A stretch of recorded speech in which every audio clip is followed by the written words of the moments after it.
Hello दोस्तों, मैं अकबर राजपूत आप लोगों को अपनी कहानी खोज का अगला हिस्सा सुना रहा हूँ। उम्मीद है आपको पसंद आएगी। कहानी मैंने खुद लिखा हूँ, अकबर राजपूत ने। पढ़ के सुनाता हूँ आपको। फार्म हाउस पर आने से पहले आसमा ने क्लब के बाथरूम से उसकी निगरानी कर रहे अनूप और प्रिया को अपने सफ़र के बारे में बता दिया था और साथ ही ये हिदायत भी कर दी थी कि जब तक आसमा उनके व्हाट्सएप ग्रुप पर मैसेज करके उन लोगों को बुलाती नहीं है, तब तक कोई भी आसमा तक पहुंचने की कोशिश नहीं करे। आसमा बेसीपी के फार्म हाउस पर पहुंच चुकी थी। आसमा का मानना था कि जितनी जल्दी वो मोहब्बत से एसीपी से मालूमात हासिल कर सकती है, उतनी जल्दी मार्स से मालूमात हासिल करना मुमकिन नहीं है। आसमा बाथरूम में शावर ले रही थी कि इतने में एसीपी बाथरूम में दाखिल हुआ। वो भी आसमा की तरह ही पूरी तरह से कपड़ों के बगैर था। तुम? आसमा चौंक कर बोली। एसीपी भीगी हुई आसमा को ललचाई हुई नज़रों से देख रहा था और अपने होठों पर ज़बान फेरते हुए आसमा के एक एक जिस्म के पार्ट को बहुत गौर से देख रहा था। तुम अंगार हो? एसीपी आसमा की भरी भरी और तनी हुई छाती को देखते हुए बोला और साथ ही उससे गर्मजोशी से लिपटा और उसे कसने और दबाने लगा। अब एक बार फिर एसीपी आसमा से पीछे से लिपटा हुआ था और अपने दोनों हाथों से ज़ोर ज़ोर से आसमा की बड़ी बड़ी छातियों को दबा रहा था और साथ ही आसमा के कूल्हों पर भी नीचे का जोर बड़ी ताकत से लगा रहा था और साथ ही अपने गालों को आसमा के गाल से रब भी कर रहा था। बाथरूम में दोनों की सिसकियां शोर मचा रही थीं। तुम क्यों आ गए? मैं नहाकर आ रही थी ना, आसमा ने कसमसाते हुए और गहरी सांसें लेते हुए पूरी तरह से एपीसी को कॉपरेट करते हुए कहा। क्या मैं चूँ हूँ इस पानी में आग लगाती हुई जवानी को छोड़कर बिस्तर में तेरा इंतज़ार करूँ? नहीं, वो तो मेरे पास है। तुम तो मर्द हो, आसमा ने पलटकर बहुत ही बोल्ड अंदाज में कहा और फिर जोश में उसे यहाँ वहाँ चूमने लगी। मैं मर्द हूँ तो फिर ले। एसीपी आसमा को जगह जगह दबाते काटते और चाटते हुए बोला। तो फिर दिखाओ अपनी मर्दानगी, आसमा ने सेक्सी अंदाज में कहा।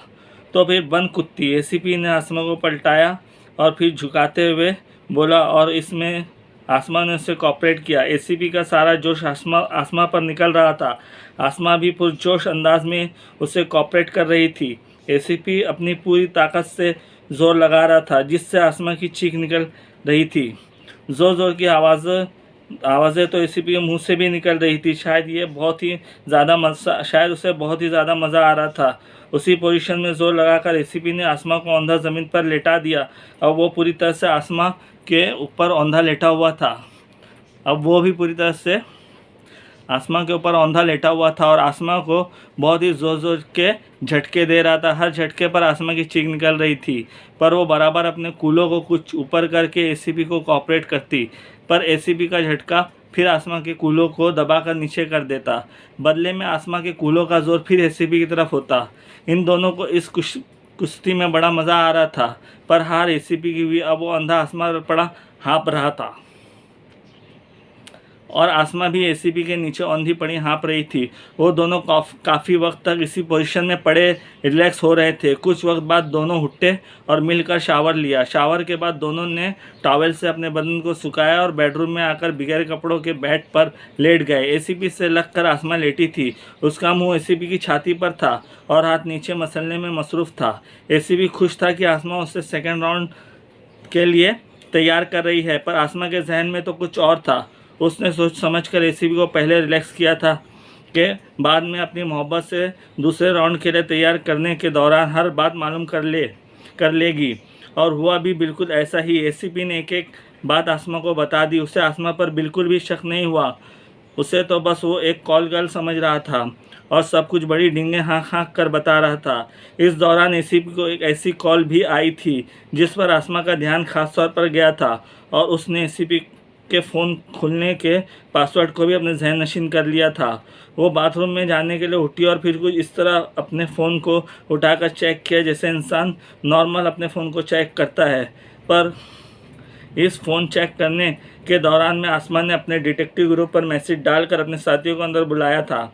आसमा के साथ साथी करीबी थे। आसमा ने अपने फ़ोन को टेबल पर रखा और बहुत ही जानलेवा अंदाज में एसीबी को देखा। बहुत ही सेक्सी तरीके से खड़ी थी वो। आसमा को लेटे लेटे एसीबी खा जाने वाली नज़रों से देख रहा था कि किसी किस्म का शोर सुनकर वो चौंका। आवाज़ दरवाजे की तरफ से आई थी। दरवाजे की तरफ देखते ही एसीबी के होश उड़ गया और वो उठ बैठा। आने वाला विनोद था, जिसे एसीबी पहले से जानता था, पर उसके साथ आने वाले समीर और अरसल को वो नहीं जानता था। आसमा, जो कि सेक्सी दिलावेज मुस्कुराहट और जानलेवा अंगड़ाई लिए हुए एसीबी के सामने खड़ी थी, अब उसकी सेक्सी दिलावेज मुस्कुराहट एक जहरीली हंसी में तब्दील हो गई थी।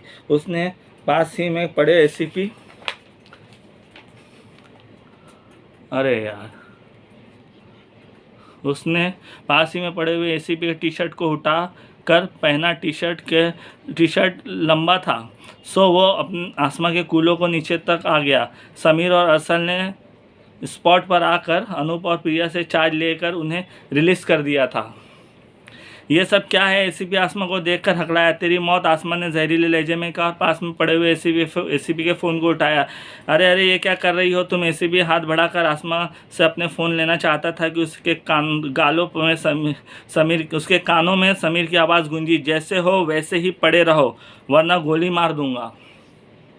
समीर के हाथ में रिवॉल्वर था जिसके निशाने पर एसीपी था। वो कुछ बोला नहीं, घिघिया कर रह गया। आसमा ने एसीपी के फ़ोन से कुछ नंबर अपने फ़ोन में नोट किए और अब वो एसीपी फ़ोन को शायद बंद करना चाहती ही थी कि फ़ोन को बंद मत करना, विनोद ने बुलंद आवाज़ में आसमा से कहा। ओके सर, आसमा बोली। उसके फ़ोन को अपने साथ ले लो, विनोद ने फिर कहा। ओके सर, कहते हुए आसमा ने एसीपी का फ़ोन अरसल की तरफ बढ़ाया, जिसे लेकर उसने अपनी जेब में रख लिया। ये सब क्या हो रहा है? एसीपी बारी बारी सबको देखते हुए बोला। पसीने से उसका पूरा नंगा बदन भीग रहा था। हरामजादे, आसमा ने कहते हुए आगे बढ़कर एसीपी को थप्पड़ मारा और थप्पड़ खाते ही एसीपी पलंग पर से कूद गया और अपने दोनों हाथों से आसमा के पैर को पकड़ लिया। मुझे माफ़ कर दो, मुझे माफ़ कर दो प्लीज़, मुझे बताओ कि मुझसे क्या गलती हुई है? एसीपी आसमा के पैरों को पकड़ते हुए गिड़गिड़ाया। सर, मैंने इससे सब कुछ पता कर लिया है, आसमा ने विनोद से कहा। गुड सर, इसे जान से मार दो, आसमा फिर बोली। एसीपी की डर के मारे हालत ख़राब हो गई थी। वो कुछ कहना चाहता था कि आसमा ने एक ज़ोरदार थप्पड़ उसे फिर मारा और मुंह पर उंगली रखकर खामोश रहने का इशारा किया। पर क्यों? विनोद बोला। इसने बहुत ही घिनौने जुराइम किए हैं, इसका अंजाम इसकी मौत ही होना चाहिए। जैसे कि विनोद ने सवाल किया। जैसे कि सर, इसके गार्डन में जितने भी दरख्त हैं उतनी ही लाशें भी उनके नीचे दफन हैं। क्या? समीर ने तेज़ लहजे में कहा। हाँ, आसमा ने समीर की तरफ देख कर कहा और फिर बोली, और एक नए पौधे के नीचे करण की लाश भी है। क्या? अरसल ने हैरत से कहा और तुम सबके चेहरे मासूम हो गए। करण का कब कत्ल किया इसने? विनोद ने आसमा से पूछा। 2 रोज़ पहले, आसमा ने गंभीर आवाज़ में कहा। इन सब का शंकर के दुख को ले सोचकर दिल भर आया था और अब शायद एसीपी को भी कुछ समझ आ रहा था। हड़बड़ाहट में वो खड़ा हो गया और उसे इस बात का भी अंदाज़ा नहीं रहा कि वो पूरी तरह से कपड़ों के बगैर है। अभी ठीक से खड़ा भी नहीं हो पाया था कि आसमा ने एसीपी के दोनों टांगों के बीच में पूरी ताकत से अपना घुटना मारा और एसीपी दर्द से बिलबिलाकर उछला और गिड़गिड़ाता हुआ दौड़कर विनोद से माफ़ी की गुहार लगाने लगा। और इस बीच उसे ख्याल आ गया कि वो पूरी तरह से कपड़ों के बगैर है। शायद अभी तक वो डर से उसे इस बात का ख्याल ही नहीं आया था। वो अपने कपड़ों की तरफ दौड़ा। जहाँ हो जैसे हो, चुपचाप उसी पोजीशन में खड़े रहो वरना गोली मार दूंगा। समीर दहाड़ा और एसीपी रोबोट की तरह जहाँ था वहीं उसी पोजीशन में खड़ा हो गया। आसमा एसीपी के पास जाकर उसके सामने बिल्कुल करीब खड़ी हो गई और खूंखार नज़रों से उसे घूरने लगी। फिर नीचे की तरफ देखा और कहा, अभी इसे क्या हो गया? किधर खो गया? किधर घुस गया? उठता नहीं? एसीपी ने जो कोई जवाब नहीं दिया। वो खामोशी से डरा सहमा आसमा को घूरे जा रहा था कि अचानक एक बार फिर आसमा ने अपने ज़ोरदार घुटना एसीपी के मेन पार्ट पर मारा। आसमा ने पूरी ताकत से इतना ज़ोरदार फटका मारा था कि एसीपी चीख पूरे कमरे में गूंज उठी और अब वो दोनों हाथों से अपना पकड़े ज़मीन पर लोटे खा रहा था और दर्द से बिलबिला रहा था। खामोश, बिल्कुल खामोश। अब की आसमा ने एक ज़ोरदार ठोकर उसकी बम पर मारते हुए कहा। इस ठोकर से भी एसीपी का दर्द तो बहुत हुआ, पर वो अपने दर्द को साइलेंटली फील कर रहा था। उसमें आवाज़ निकालने की हिम्मत नहीं थी। इसके हाथों को बांध दो, विनोद ने अरसल को एसीपी की तरफ देखकर इशारा करते हुए कहा और अरसल ने एसीपी के दोनों हाथों को पीछे करके कपड़े से बांध दिया। अब समीर, अरसल और विनोद आसमा के इर्द गिर्द जमा हो गए थे और आसमा उन्हें तमाम बातें बताने लगी। उसने एसीपी से मालूमात की थी इसमें और भी कई जिम्मेदारों के नाम थे। कई बड़े सियासतदान साजिश में शामिल थे।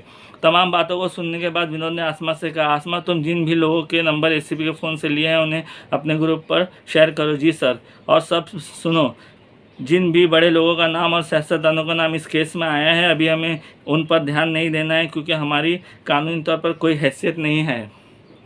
हम उन लोगों के खिलाफ सबूत जुटाकर किसी और मौके पर उनको देख लेंगे। इसका मतलब कि हम कुछ भी नहीं करेंगे। आसमा बोली, मैंने ऐसा कब कहा? विनोद ने कहा, सर तो अब हमें क्या करना है? अरसल बेचैनी से बोला, अब हमारा मिशन है कि हथियारों से भरे ट्रक को अपने कब्जे में लेकर ज़ाय कर दे, बर्बाद कर दें। सर इस बात की इत्तला हम पुलिस को देकर मामले को उनके सुपुर्द भी तो कर सकते हैं, समीर ने कहा।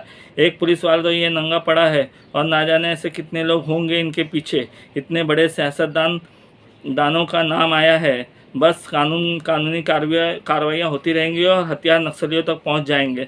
सर आप बताइए कि हमें क्या करना है, आगे क्या करना है? अरसल ने कहा, हथियारों से भरे ट्रक को लूट कर हम सारे हथियारों को बर्बाद कर देंगे। जी सर, अरसल ने गर्दन हिलाते हुए कहा।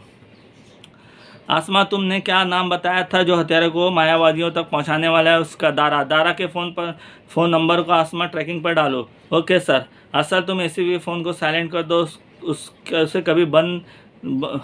कभी बंद करो तो कभी चालू रखो, पर एक्टिविटी नहीं करना। जहाँ हम हथियारों को नष्ट करेंगे उस जगह पर एसीपी के फ़ोन को ऑन करके डिस्ट्रॉय कर देना। जी सर। और इसका क्या करना है? आसमान ने ज़मीन पर पड़े हुए एसीपी की तरफ इशारा करते हुए कहा, जो बड़े गौर से उनकी बातें सुन रहा था। इसे मैं कत्ल कर दूंगा, कई लाशें का हिसाब जो इसे चुकाना है। विनोद की बात सुनते ही एसीपी तिलमिला गया और धाड़े मार मार के कहने लगा, मुझे नहीं मारो, इसका मुंह बंद करो। विनोद ने तेज़ लहजे में कहा और आसमान ने आगे बढ़कर एसीपी के मुंह में कपड़ा ठूस दिया। डर के मारे एसीपी ने पेशाब कर दिया था। अरसल और समीर तुम दोनों जाओ और बाहर गार्डन में एक कब्र खोद कर आओ। दोनों हाँ में गर्दन हिलाते हुए बाहर चले गए। एसीपी के दोनों हाथ बंधे होने के बावजूद वो उठकर भागने की कोशिश करने लगा। विनोद ने आगे बढ़कर उससे ठोकर मारकर फिर से ज़मीन पर गिरा दिया और फिर उसके दोनों पाँव को भी बांध दिया। और फिर नहायत ही बेफिक्री से आसमा और विनोद सिगरेट के गहरे गहरे कश लेने लगे और आगे के मामला पर मंसूबाबंदी करने लगे। कुछ वक्त बाद समीर और अरसल गार्डन में कब्र खोदकर वापस आए। विनोद उठकर किचन वाले हिस्से में गया और वहां से एक बड़ा धारदार छुरा लेकर आया। इसे बाहर ले चलो, मैं इसे कत्ल कर दूंगा और फिर इसे दफन कर देंगे। विनोद ने कहा, इसका कत्ल मैं करूंगी। आसमा बोली, नहीं मैं। विनोद ने फैसला देने वाले अंदाज में कहा, इसने मेरी ली है, अब मैं इसकी लूँगी जान। आसमा ने अपने एक लफ्ज़ पर जोर देते हुए कहा और विनोद कुछ पल उसकी आंखों में देखा। उन्होंने कुछ पल उसकी आंखों में देखा और फिर छुरा उसको दे दिया। वो सब एसीपी को लेकर बाहर गार्डन में और आसमान ने छुरे लेकर बड़े आराम के साथ एसीपी के सर को उसके धड़ से अलग किया। तुम जाके नहा लो, तब तक हम इसे दफन कर देते हैं, विनोद ने कहा और आसमान नहाने चली गई। नहा धोकर आसमान ने अपने कपड़े पहने और बाहर आई तो देखा कि तमाम लोग एसीपी को दफनाने के बाद अब सबूतों को मिटाने में जुटे हुए हैं। वो भी सबूतों को मिटाने के काम में लग गई। जिस तरह से फॉरेंसिक डिपार्टमेंट सबूत हासिल करता है, बिल्कुल उसी तरह से विनोद, समीर, अरसल और आसमा सबूतों को मिटाने में लगे थे और शायद अब उन्होंने लगभग तमाम सबूतों को मिटा दिए थे और अब वहाँ मिटा दिए थे और अब वो वहाँ से रवाना हो गए थे। गाड़ी बहुत ही तेज़ी से चल रही थी। विनोद कार ड्राइव कर रहा था। हमें इन हथियारों को मायावादियों के हाथ लगने से पहले हासिल करना होगा, विनोद ने उनसे कहा। यस सर, तीनों बोले। हथियारों को हासिल करके हम उन्हें नष्ट कर देंगे, विनोद ने फिर कहा। यस सर, वो तीनों फिर बोले। तो दोस्तों आपने देखा, ये मेरी कहानी, ये पार्ट यहीं ख़त्म होता है और आगे मैं आपको आगे का हिस्सा सुनाऊँगा। ये पुलिस वाले थे तो इसलिए उन्होंने सबूत को उसी तरीके से पता था मिटा दिया और अच्छे से मिटा दिया कि इनके कोई सबूत ना रहे। कहानी दिलचस्प है, आगे आपको सुनाता हूँ। आगे का हिस्सा पसंद आएगी उम्मीद करता हूँ। अकबर राजपूत की तरफ से इस वक्त के लिए बाय।